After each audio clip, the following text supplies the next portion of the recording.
Hello friends, very good evening, very good morning, very good afternoon. मेरा नाम है कल्प शाह फ्रॉम कल्प शाह लीगल सहायता .com। Forget legal worries, use the services of legalsahayata.com. We provide the following services like new company incorporation, ROC related matters, then taxation, namely GST registration, GST refund, GST returns, income tax return, income tax planning, TDS return. Apart from that, we are providing export import related services like export refund in case of GST with payment of IGST or under LUT. In the same manner, we are providing ED code registration services, certificate of origin related services, then FSI related, FSI central license for manufacturer, FSI central license for nutraceutical manufacturers also we do.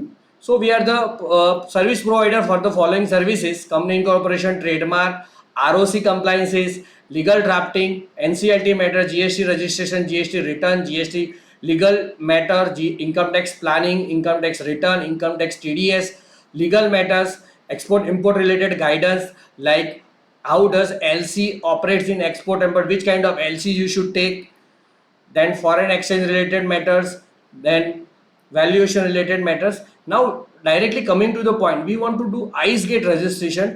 अगर आपको ice gate registration करना है तो 3 document चाहिए. सबसे पहले है self attested IC code. IC code का प्रिंट लेना है, उस पर साइन एंड स्टैम्प करना है. दूसरा है self attested ID proof. ID proof में 3 ही चलेंगे, एक आधार कार्ड, दूसरा है आपका वोटर आईडी और तीसरा है पासपोर्ट. जो बंदा आइस गेट रजिस्ट्रेशन अप्लाई कर रहा है उसी का पासपोर्ट या आधार कार्ड या वोटर आईडी चाहिए.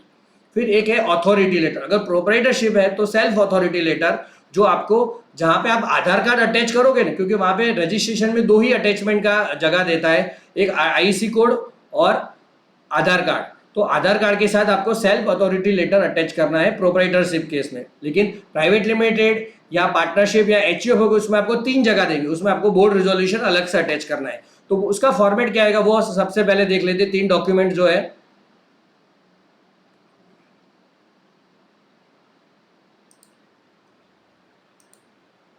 सबसे पहले है प्राइवेट लिमिटेड का. इस तरह से आपको बोर्ड रिजोल्यूशन पास करना है. बोर्ड रिजोल्यूशन में स्पष्ट तरीके से ये लिखा होना चाहिए कि ये केजीएफ बैडबैंड प्राइवेट लिमिटेड है, एक फिक्टिशियस कंपनी, यानी कि सिर्फ सोचा हुआ नाम है, ऐसी कोई कंपनी है नहीं. तो उसका डायरेक्टर है यश. यश अगर अप्लाई कर रहा है तो यश को गरुड़ा जो है वो ऑथोराइज करेगा और यश इस बोर्ड रिजोल्यूशन को सेल्फ अटेस्ट करेगा. यानी कि इस बोर्ड रिजोल्यूशन में पार्टनरशिप में, प्राइवेट लिमिटेड में और एचयूएफ में या ट्रस्ट में 2 जने की साइन होनी चाहिए. जो सबसे पहले अप्लाई करेगा वो सेल्फ अटेस्ट करेगा, यहाँ साइन और स्टैंप लगेगा. से फॉर एग्जांपल यस, फिर उसका कंपनी का स्टैंप केजीएफ बैडबैंड प्राइवेट लिमिटेड का, फिर यहाँ पे गरुड़ा साइन करेगा और केजीएफ बैडबैंड प्राइवेट लिमिटेड का स्टैंप लगेगा. और इस तरह से आपको बोर्ड रिजोल्यूशन बनाना है. बोर्ड रिजोल्यूशन आपके लेटर हेड पे होना चाहिए. 2 पार्टनर, जो अप्लाई कर रहा है वो और एक दूसरा पार्टनर उसे साइन करेगा. जो अप्लाई कर रहा है वो सेल्फ अटेस्टेड करेगा. इसी तरह आपका पार्टनरशिप का बोर्ड रिजोल्यूशन कुछ इस तरह से होगा. राजू जेंटलमैन इंपेक्स वो एक पार्टनरशिप फर्म है, उसके 2 पार्टनर है, मिस्टर डीडीडी और मिस्टर ईईई. तो डीडीडी है वो अप्लाई कर रहा है और ईईई जो है वो उसे साइन कर रहा है, यानी कि एक अथॉरिटी दे रहा है. तो अथॉरिटी दे कौन रहा है? Who is giving authority? Mister EEE. Who is receiving authority? DDD. तो इस तरह से सेल्फ अटेस्टेशन जरूरी है. और उसमें ये बोर्ड रेजोल्यूशन का फॉर्मेट तो मैंने इस तरह से बनाया है, लेकिन इसमें मिनिमम इतना लिखा होना चाहिए कि दैट पर्सन मिस्टर डीडीडी और mister Y yes is authorized for doing ICEGATE registration और account creation on ICEGATE website और sign up on ICEGATE website. और उसमें मिनिमम एक जिसको ऑथोराइज किया गया उसका सेल्फ अटेस्टेशन होना चाहिए और दूसरे पार्टनर का साइन होना चाहिए. वो लिखते हैं कि मेजो अगर 3 4 5 6 पार्टनर है तो आप यहाँ पे साइंड बाय दूसरे 2-3 पार्टनर भी कर सकते हो. वो लोग लिखते हैं कि it should be signed by majority of the partners या डायरेक्टर्स. तो आप ये कर सकते हो. अब इसमें एक दूसरा केस स्टडी आता है कि समझ लो कि आईसी कोड पे मिस्टर डीडीडी का नाम नहीं लिखा है, लेकिन आईसी कोड पे ना डीडीडी का लिखा है ना ईई का लिखा है इस केस में, लेकिन एफएफएफ का नाम लिखा है. तो क्या डीडीडी अप्लाई कर सकता है? हाँ, कर सकता है. इस केस में क्या होगा? डीडीडी को अप्लाई करने के लिए सबसे पहले डीडीडी की डिजिटल सिग्नेचर लगानी पड़ेगी, आधार कार्ड डीडीडी का लगाना पड़ेगा. फिर जो हमने 3 डॉक्यूमेंट बताए ना, सेल्फ अटेस्टेड आईसी कोड, तो self attested IC code should be self attested bye DDD. भले ही उसमें धारक का नाम, आईसी कोड पे धारक का नाम लिखा था, उसमें नाम लिखा होगा एफएफएफ का, लेकिन ये अभी अप्लाई कौन कर रहा है? डिजिटल सिग्नेचर हम किसकी यूज करें? डीडीडी की यूज कर रहे हो। डीडीडी है वो सेल्फ अटेस्टेड आईसी कोड का करेगा, फिर वो बोर्ड रिजोल्यूशन जो है उसमें वो सेल्फ अटेस्टेशन डीडी करेगा, और ई या एफ में से कोई यहाँ पे साइन कर सकता है अगर डीईएफ पार्टनर है तो, ठीक है। और जो आधार कार्ड लगेगा वो भी signed self attested Aadhaar card with sign and stamp, sign of DDD, क्योंकि वो अप्लाई कर रहा है तो उसका ही आधार कार्ड होगा तो उसका ही साइन लगेगा, और नीचे स्टैम्प कंपनी का लगेगा। आधार कार्ड में वो लोग क्या क्वेरी निकालते हैं आधार कार्ड या वोटर कार्ड या पासपोर्ट में कि आपका फेस क्लियर नहीं दिखता है, ऐसे क्वेरी निकालते हैं। तो क्या करना है आपको? उसके लिए आधार कार्ड की कलर प्रिंट लो, कलर प्रिंट लेके उस पर साइन स्टैम्प करके एकदम मस्त से कंप्यूटर स्कैन करो, तो आपका आधार कार्ड में फोटो है वो स्पष्ट दिखेगा। और ये तीनों ही डॉक्यूमेंट 500 केबी से नीचे होने चाहिए। जो मैं आपको बताता हूँ, जो 500 केबी से नीचे डॉक्यूमेंट होने चाहिए वो 3 ही डॉक्यूमेंट है। पहला है सेल्फ अटेस्टेड आईसी कोड, उसको आपको साइन स्टैम्प करना है, जो अप्लाई कर रहा है वो, भले ही उसमें धारक का नाम किसी का भी लिखा हो, लेकिन it should be self attested by the applying person. फिर सेल्फ अटेस्टेड आधार कार्ड और बोर्ड और सेल्फ अथॉरिटी लेटर या बोर्ड रिजोल्यूशन या पार्टनरशिप रिजोल्यूशन, जिसका फॉर्मेट मैंने आपको ऑलरेडी दे दिया है। फॉर्मेट तीनों का मैं आपको यहां से फिर से एक बार बता देता हूं।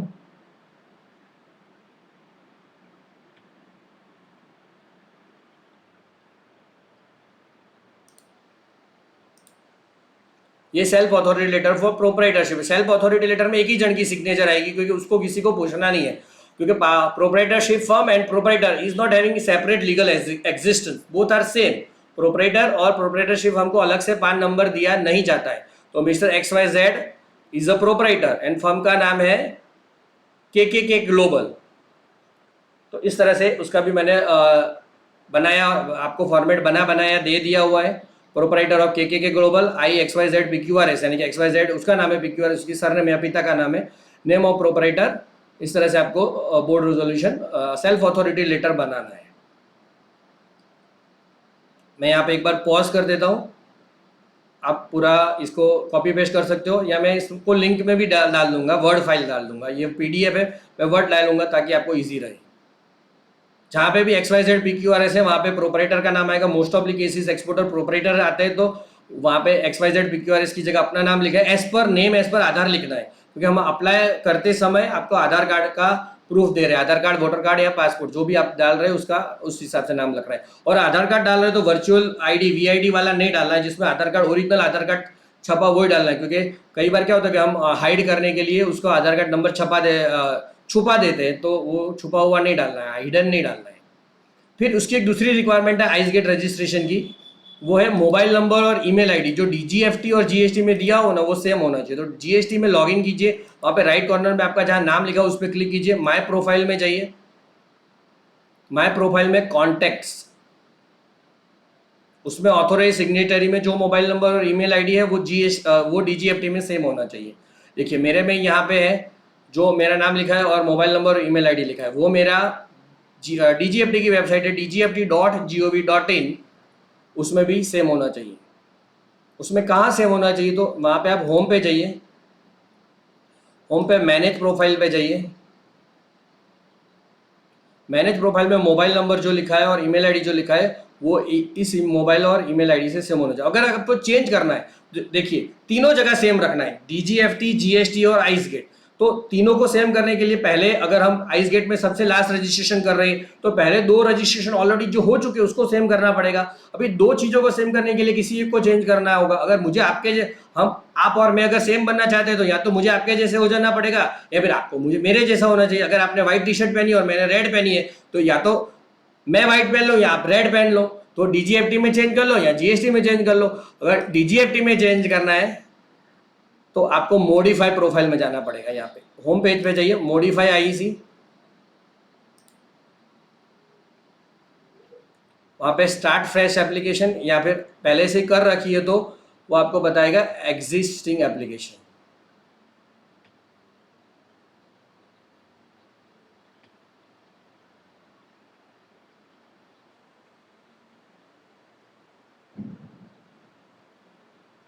यहाँ पे जो मोबाइल नंबर और ईमेल आईडी दिया होता है वो चेंज करना होता है। इसी तरह से अगर आपको जीएसटी में चेंज करना है तो उसमें सर्विसेज में रजिस्ट्रेशन में नॉन कोर फील्ड्स में अमेंडमेंट करना है। उसमें पार्टनर्स और प्रोपराइटर की सर्विसेज में रजिस्ट्रेशन में amendment of registration of non core field. मेरा ऑलरेडी अगर नॉन कोर फील्ड अमेंडमेंट का कोई एप्लीकेशन ऑलरेडी पड़ा है तो सर्विसेज में यूजर सर्विसेज, उसमें माई सेव्ड एप्लीकेशन में जाएंगे। उसमें ये जो ड्राफ्ट पड़ा है नॉन कोर फील्ड वाला, यहाँ पे लिखा है ये नॉन कोर फील्ड का अमेंडमेंट का जो ड्राफ्ट पड़ा है उसे हम एडिट करूंगा।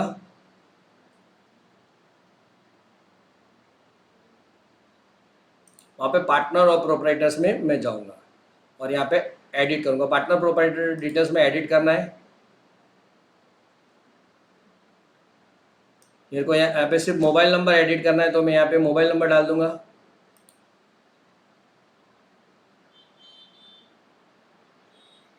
मैं यहाँ पे सेव कर दूंगा।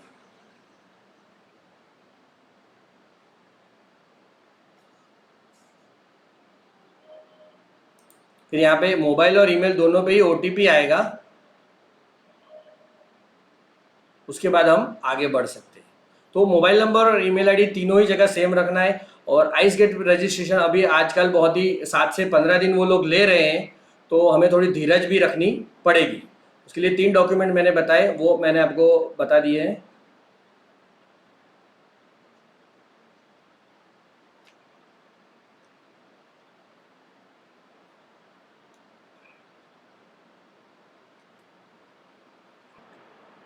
तो ऑनलाइन एडी कोड प्रोसीजर जो है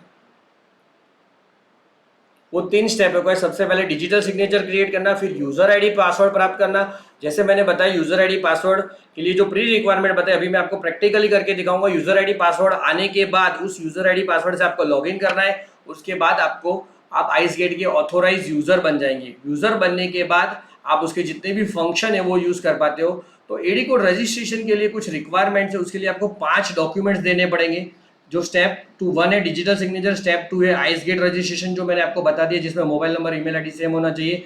सेल्फ अथॉरिटी लेटर या बोर्ड रेजोल्यूशन देना चाहिए। जो बंदा अप्लाई कर रहा है जिसकी डिजिटल सिग्नेचर लग रही है वो सेल्फ अटेस्टेड सारे डॉक्यूमेंट का करेगा। आईसी कोड पे भी वो साइन स्टैम्प करेगा, आधार कार्ड पे भी करेगा और बोर्ड रेजोल्यूशन में सेल्फ अटेस्टेशन करेगा। और दूसरा पार्टनर बोर्ड रेजोल्यूशन में उसे अप्रूव करेगा, यानी कि ऑथोराइजिंग पर्सन उसे साइन करेगा।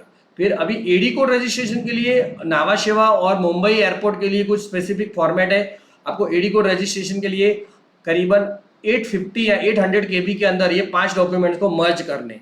सबसे पहले एनेक्सर ए है, नावा शेवा के लिए एनेक्सर ए है, फिर आईसी कोड है, फिर जीएसटी, फिर PAN card of the company यानी कि PAN card of partnership firm या प्राइवेट लिमिटेड, फिर जिसका भी नाम एडी कोड लेटर में लिखा है वो सारे पार्टनर्स का या डायरेक्टर्स का पान कार्ड और कैंसल चेक। पैन कार्ड बोलो पान कार्ड बोलो, वो 6 डॉक्यूमेंट या 5 डॉक्यूमेंट, प्रोप्राइटरशिप केस में अलग से पान कार्ड नहीं आता, तो 6 डॉक्यूमेंट्स को मर्ज करके उसको डिजिटली साइन करना है। वो कैसे करना है वो मैं आपको आगे दिखाता हूँ, लेकिन आपको एनेक्सर ए भी बता देता हूँ किस तरह से आपको बैंक से लेना है। तो दोस्तों ये है एनेक्सर ए।